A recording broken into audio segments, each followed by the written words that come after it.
বন্ধুরা আজকে আমরা শিখব লাউ আলুর সবজি। বন্ধুরা তেল দিলাম, দিয়ে কালো জিরে দিয়েছি, দিয়ে কাঁচা লঙ্কা, এগুলো লাউ কুচি কুচি করে কাটা আর আলু। এই দিয়ে ফুটপাট হয়ে যাবে, তারপর লাউটা ছেড়ে দেবো। লাউটা ছেড়ে দিলাম, গরম হয়ে গেছে।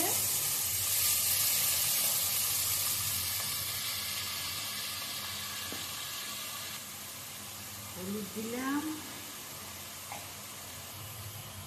নুন, মিষ্টি, কাশ্মীর লঙ্কা, কালার জন্য বাড়ির বানানো সাম্বার পাউডার একটু দিয়ে দিলাম, আর কোনো মশলা এই নেই। মশলাটা ঘরেই বানানো হয়েছে বন্ধুরা। দেখতে পাচ্ছেন, একটা তেজপাতা দিয়ে দিলাম। বন্ধুরা আপনারা যদি শিখতে চান সাম্বার পাউডার ঘরে কেমন করে বানাতে হয়, দারুণ টেস্টি হয়, যত পুরনো হয় অত ভালো লাগবে।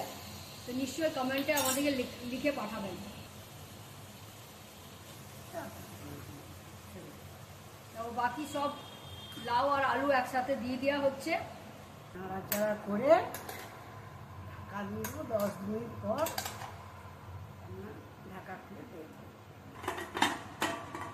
আপনারা দেখছেন কি প্রেসার কুকারে করা হচ্ছে, কিন্তু এতে না ভিজেল আছে আর না প্রেসার কুকারের গার্ডারটা আছে। নর্মাল ঢাকখানে পারে এটা কাজ করবে।